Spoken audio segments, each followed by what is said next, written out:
en una cuestión, en un versículo bíblico, ¿no? Sino que hay todo un respaldo, y aquí voy a dar algunas características de una oración cuando hacemos las peticiones, ¿no? Y aquí quiero que lo veamos. Una de ellas es la confianza, fíjense.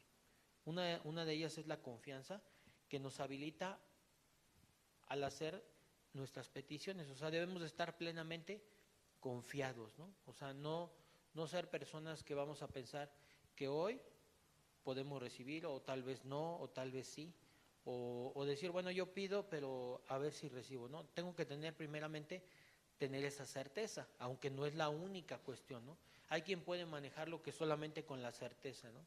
Sin embargo, no es lo único.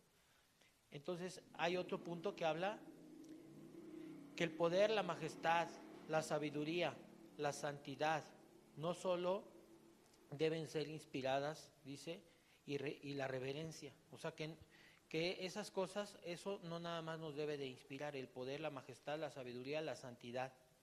Dice la reverencia, la humildad, la confianza. O sea, son varias palabras que hablan, ¿no? Una es el poder de Dios. Sabemos que es poderoso. Sí, eso me inspira. Si yo supiera que hubiera una persona o que nuestro Dios no fuera poderoso, entonces eso debilitaría mi inspiración. Entonces sabemos que tiene todo el poder, que tiene toda la majestad, tiene toda la sabiduría y toda la santidad. Y luego dice, otra es la reverencia, ¿no? Una de las cuestiones con las cuales yo debo de tener y acercarme a Dios es la reverencia. ¿Con qué reverencia me acerco a Dios? Y una muy importante que es la humildad. La humildad, la confianza.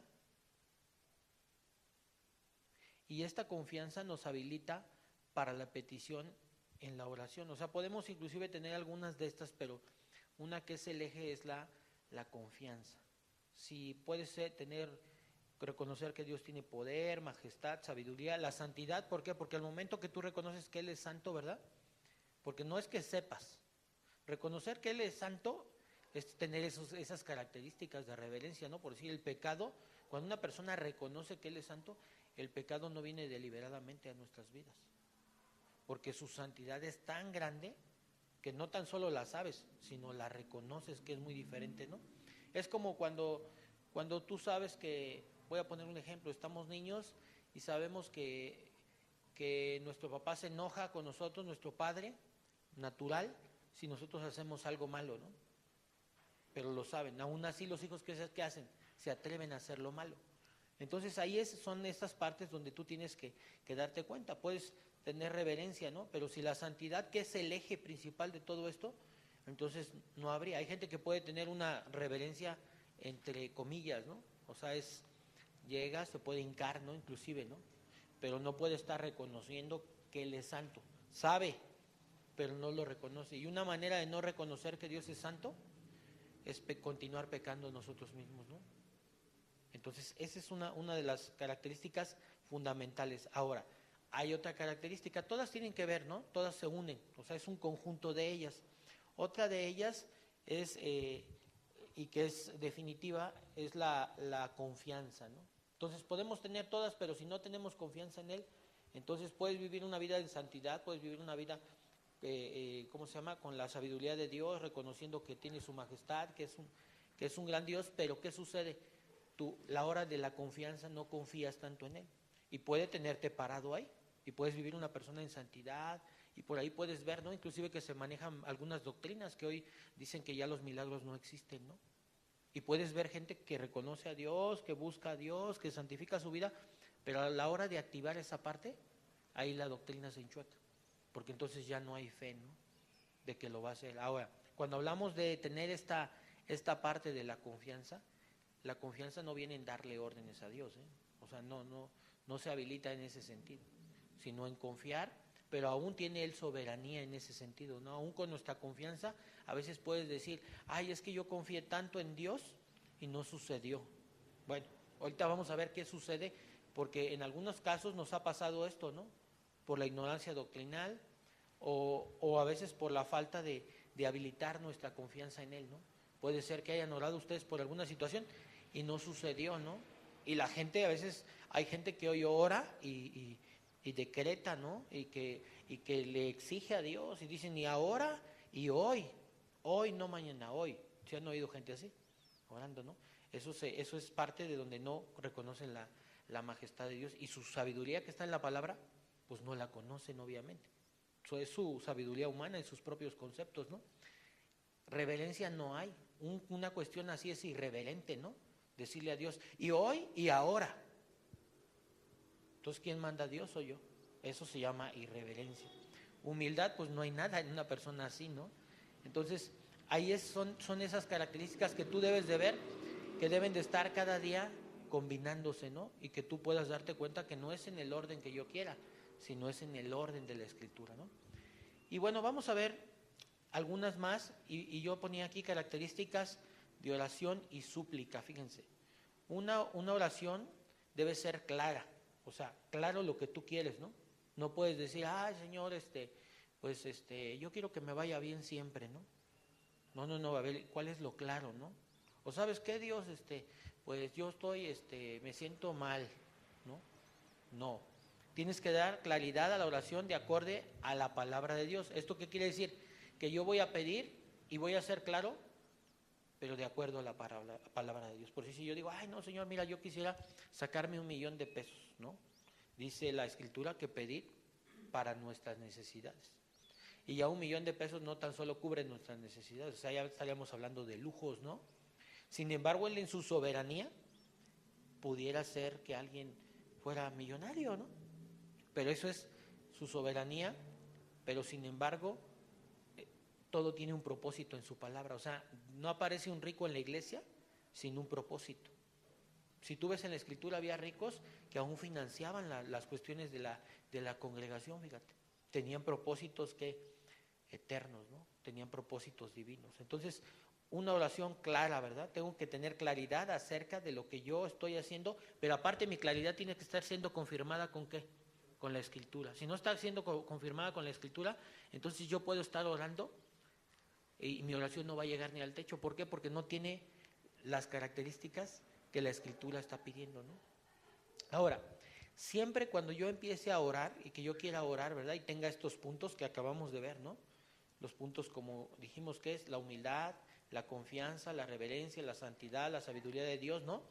Y la confianza, la certeza de que con lo que yo estoy orando, esas son unas, más aparte, una oración clara y cotejada con la Escritura, ¿no?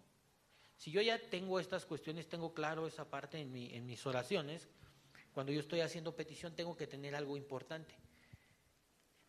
Primero me tengo que hacer dos preguntas. Una, ¿qué ocurrió en el Calvario? ¿No? O sea, ¿qué ocurrió ahí? Si yo entiendo claramente, fíjense, puedo inclusive saberme la historia, ¿no? Pero lo entiendo acá con mi corazón. Esa es otra pregunta que te debes de hacer.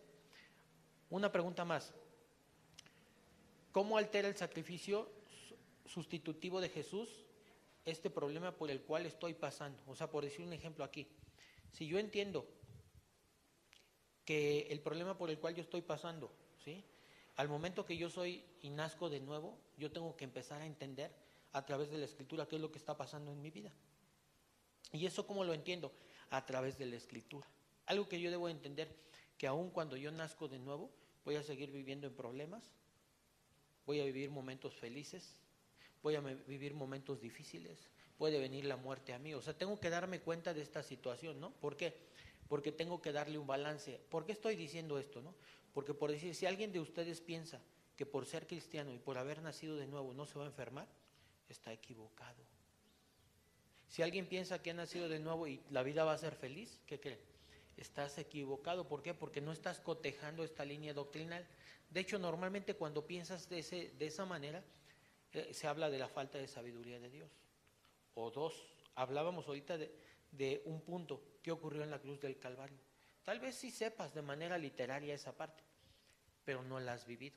Porque si la entendieras realmente con el corazón, eso produce un nuevo nacimiento en ti, ¿no? Y cuando hablas acerca del sacrificio sustitutivo de Jesús, este problema por el cual estamos pasando, entonces tengo que entender a través de la cruz salvadora qué está sucediendo en mi vida. Y tengo que entenderlo. O sea, ya no lo entiendo con mi mente humana, ¿no? Sino una persona que hoy ha nacido de nuevo, y tiene estas características en su oración, hoy entiende toda esta parte de la oración, es una persona que hoy sabe que hoy puede morir, ¿no? ¿Y dónde va a estar? En el cielo. Y a veces puedes decir, bueno, ¿y por qué Dios? Bueno, es que son sus planes. Y ese parte de esos planes es eso que está en ti. Entonces tengo que entender esa parte, ¿no? Entonces, características muy importantes en la oración de súplica. ¿Por qué? Porque tengo que ver, si no hay un nuevo nacimiento, ¿puedo yo pedirle a Dios?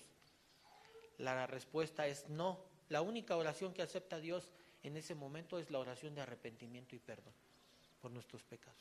Entonces, si yo no logro entender esta parte de la cruz salvadora, ¿qué va a suceder en mi vida? Puedo estar en una iglesia cristiana, sí, y me pueden enseñar a orar, ¿no? Y puedo estar orando, pero mis oraciones no llegan más que al techo. Porque primero, no soy nacido de nuevo. Segundo, puedo tener lagunas doctrinales, ¿no? Tercero, mis peticiones no están acorde a lo que la palabra está escrita, ¿no? Y entonces hay una confusión y podemos estar perdidos. Por eso es que es importante que estemos nosotros en cada clase, ¿no? Imagínense los que no están ahorita y que no están tomando la clase, empieza a haber lagunas, ¿no? En sus entendimientos. Si nosotros preguntáramos el domingo a las personas que no vinieron el día de hoy, ¿creen que sí tuvieran lagunas o no? Sí, hay muchas lagunas doctrinales. Y hoy pueden estar orando aún con un pecado en su vida que no se han dado cuenta. ¿Por qué? Porque esa falta de oración y de buscar aquí, ni siquiera Dios puede confirmarles. O sea, Él puede decirles, ¿no?